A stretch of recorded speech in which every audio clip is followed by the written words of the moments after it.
कहानी शुरू होती है एक पुराने मगर पुरसुकून शहर के एक बड़े मगर साधा से घर से। घर में रहते थे हाजी बशीर और उनकी बीवी खदीजा बेगम, एक मोहब्बत करने वाले वालिदैन जिन्होंने अपनी सारी जिंदगी मेहनत, सब्र और बर्दाश्त के साथ अपने 3 बेटों को पाल पोस कर बड़ा किया। अब वो तीनों बेटे वसीम, काशिफ और नईम जवान हो चुके थे, शादियां हो चुकी थी और सब अपने अपने खानदान के साथ उसी एक छत के नीचे माँ बाप के घर में रह रहे थे। खदीजा बेगम मुस्कुराकर कहती है, ये सुबह इतनी खूबसूरत लगती है जब सब साथ बैठकर नाश्ता करें। बस खदीजा, यही दिन तो दुआओं में मांगे थे। अचानक घर का छोटा बेटा नईम आता है। हाथ में शगुफ्ता के मेकअप का सामान होता है। अम्मी, शगुफ्ता ने कहा था उसका लिपस्टिक छूकर भी ना देखो, तो मैंने पूरा मेकअप ही खराब कर दिया। नहीं, मेरे सामान से दूर रहो वरना आज तुम्हारी शरारत आखिरी होगी। ये तो कुछ भी नहीं, पिछले हफ्ते मेरे जूते छिपा दिए थे। मेहमानों के सामने बहुत शर्मिंदगी हुई मुझे। नईम, तुम हर रोज कोई नई हरकत करते हो, कभी हंसी में, कभी शरारत में, मगर बर्दाश्त की भी हद हो। यार मजाक ही तो था, तुम सब बात को इतना क्यों बढ़ा देते हो? क्योंकि अब ये मजाक दिल पर लगने लगा है। माहौल थोड़ा तलखर हो जाता है। कुछ दिन यूं ही गुजर जाते। रात का वक्त रूबी और शगुफ्ता किचन की में होती है। मैंने कहा था रात के बर्तन धो देना, मगर तुम्हें तो बस घूमने फिरने से फुर्सत मिले। बस करो, हर बात में ताना डालना तुम्हारी आदत बन चुकी है। घर है, हो जाता है काम आगे पीछे। सब औरतें हैं यहाँ, एक दूसरे की जगह काम भी तो कर सकते हैं। हाँ जी, जब तुम्हारा काम होता है तो हम सब औरतें होते हैं, और जब हम थक जाए तो तुम बहू बन जाती हो। मैं नौकरानी नहीं हूँ किसी की, अपना काम खुद करो। आवाजें बुलंद होती है। मर्द हजरात जमा हो जाते हैं। बस बहुत हो गया। अगर तुम्हें यहाँ रहना मुश्किल लग रहा है तो चली जाओ अपने मायके। जुबान संभाल कर बात करो भाई, ये तुम्हारे घर की नौकरानी नहीं है। माँ आती है और कहती है, तुम लोगों के दिल अब पत्थर के हो चुके हैं। एक वक्त था जब मैं अपनी सास के सामने सिर झुकाकर पानी तक नहीं पीती थी, और आज मेरी बहुएं मेरी मौजूदगी में आपस में ऐसे लड़ती हैं जैसे मैं हूं ही नहीं। ये छत है या अदालत? सब खामोश हो जाते हैं, सिर्फ जमीर बोल रहा होता है। माहौल ठंडा हो जाता है, लेकिन दिलों में गर्मी रह जाती है। मगर वक्त के साथ साथ छोटी छोटी बातें बड़े मसले बनने लगी। कुछ दिन बाद बैठक में तीनों भाई बैठे होते हैं। मैंने पिछले महीने 3,000 का बिल जमा कराया और बिजली का बिल भी मेरे हिस्से में आया। क्या घर का सारा खर्चा सिर्फ मैं ही उठाऊं? तो पिछले महीने मेरी बीवी बीमार थी, अस्पताल के खर्चे अलग, दवा अलग, तो मेरे पास बिल जमा करने के पैसे नहीं थे। तो मतलब ये कि अगर आप पर बोझ हो तो हम संभाले, और हम पर हो तो कोई न देखे। भाई, बात समझाने की है, बढ़ाने की नहीं। बात समझ आ गई है। सब अपनी अपनी दुनिया में जीना चाहते हैं, मगर खाते सब एक ही देख से हैं। मैं कहता हूँ अगर सबको अपना अपना खर्च अलग रखना है तो फिर घर भी अलग कर लो। कभी किसी की बात को गलत रंग देकर बहस छेड़ देना, ये सब रोज का मामूल बन गया था। मोहब्बत के बजाय दिलों में बेचैनी और बदगुमानी जन्म लेने लगी थी। एक ही छत के नीचे रहते हुए दिल इतने दूर हो चुके थे कि जैसे बरसों से एक दूसरे को जानते ही ना हो। मोहब्बत की जगह नफरत आ चुकी थी। नईम की बीवी ज़ैनब चिल्लाते हुए सहन में आती है, मैंने कल किचन में 5 टमाटर रखे थे और आज सिर्फ 2 बड़े हैं। बार बार ऐसा हो रहा है, अब बर्दाश्त से बाहर है। तो हो सकता है तुमने गिने ना हो या किसी ने इस्तेमाल कर लिए हो, फहा से हो। इतना तो चलता है ना एक ही घर में। चलता है जब हर बार मेरे सामान में से चीजें गायब हो और पूछो तो यही जवाब मिले, क्या मैं पागल हूँ? मेरा महीने भर का हिसाब किताब बिगड़ जाता है। अगर तुम्हें इतना ही मसला है तो अपने लिए अलग ताला लगा लो किचन पर। हर बार मुझ पर इल्जाम, क्या मैं चोर हूँ तुम्हारी नजर में? और बात चोरी की नहीं, भरोसे की है।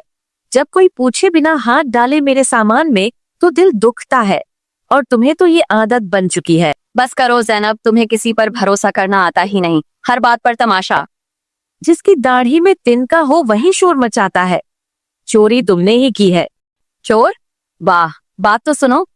तुम्हें तो वैसे भी बस लड़ने का बहाना चाहिए। तुम इस घर को कभी अपना समझ ही नहीं सकी। हर बात में साजिश, हर बात में शक। इसी दौरान हाजी बशीर शहर में आते हैं। अल्लाह के बंदो, सुबह सुबह तुम दोनों पेश शुरू हो गए। इतनी सी बात पर मोहल्ले को सिर पर उठाने की क्या जरूरत है? मोहल्ला तो ये सर पर उठाए फिरती है।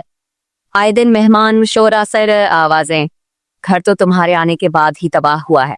तुम जैसे लोग कभी सुकून से जीने नहीं देते, हर बात में जहर। घर तुम्हारे बाप का थोड़ी है, सबका बराबर का है। जबान संभाल कर बात करो, वरना मैं भी सब बता दूंगी तुम्हारी हरकतें। रूबी दरमियान में आती है और दोनों के दरमियान खड़ी होकर कहती है, बस करो, ये घर हमारा नहीं, हमारे पतियों का भी नहीं, ये हमारे ससुर और सास का है। उनकी इज्जत का तो ख्याल करो। अम्मी दूर से ये आवाजें सुनकर सहन में आती हैं। अम्मी दुखी लहजे में कहती है, क्या ये वही बहुएं हैं जिन्हें मैंने बेटियों की तरह अपनाया था? तो लोग मुझे क्या मुंह दिखाओगी जब हर दिन कोई ना कोई शोर मचता हो? अगली सुबह नईम माँ और अब्बू के कमरे में आता है। अब्बू, अब और यहाँ रहना मुश्किल हो गया है। रोज लड़ाई, रोज ताना, न बीवी खुश न शौहर संतुष्ट। अब हम अलग घर में शिफ्ट होना चाहते हैं। हाजी बशीर खामोश होकर बहुत देर तक देखते हैं, फिर आहिस्तगी से कहते हैं, जब तुम पैदा हुए थे तो मैंने अपने कमरे की छत ठीक करवाने की बजाय तुम्हारे लिए झूला खरीदा था, और आज तुम उसी छत से उग गए। अब्बू, मैं एहसान फरामोश नहीं, बस अब थक गया हूँ। बेटा, मैं तुम्हें जाने से नहीं रोकूंगा, बस जब कभी तन्हाई से डर लगे तो वापस आ जाना। ये छत भी सलामत होगी। नईम उसी वक्त अपनी बेवी को लेकर घर छोड़कर चला जाता है। अगले दिन वसीम और रूबी कहते हैं, अब्बू, मैंने फैसला कर लिया है। मैं और रूबी हम कल से किराए के मकान में जा रहे हैं।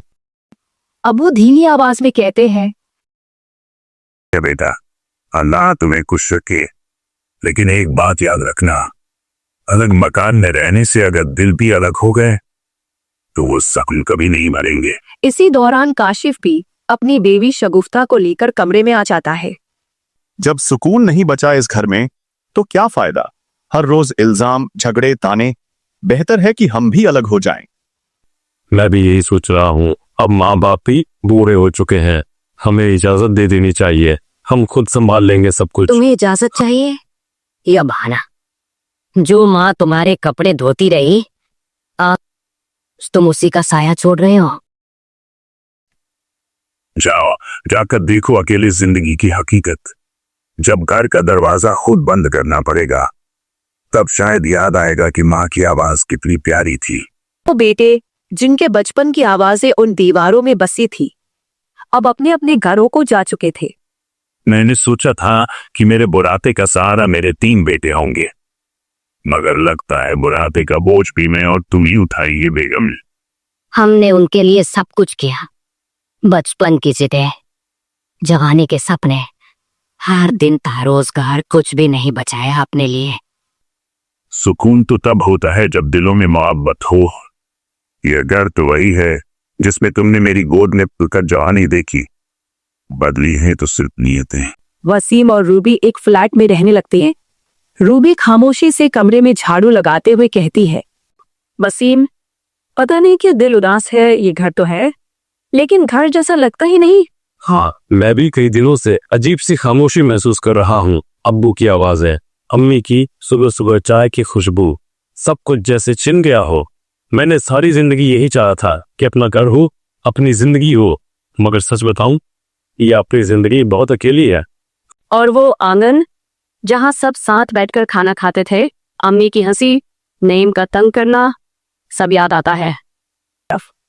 काशिफ अपनी बीवी शगुफ्ता से कहता है, शगुफ्ता, मुझे नहीं लगता हमने सही फैसला किया। वो जो शोर था, जो लड़ाइयां थीं, जो बहसें थीं, वो सब दरअसल जिंदगी की निशानी थी। ये खामोशी, ये अजाब मुझे रोज मार रहा है। हमने अपनी खरुशी में उनकी दुनिया वीरान कर दी और खुद भी बेरौनक हो गए। मुझे याद है मैंने कई बार अम्मा की बातों पर बदतमीजी की। मेरे दिल में अहंकार था, लेकिन शायद मेरे दिल में सहन शक्ति नहीं थी। काशिफ, अगर तुम चलो तो मैं भी चलने को तैयार हूँ। घर सिर्फ दीवारों से नहीं बनता, मोहब्बत से बनता है, और वो वहीं थी। काश तुम्हारे भाई भी यही सोचें।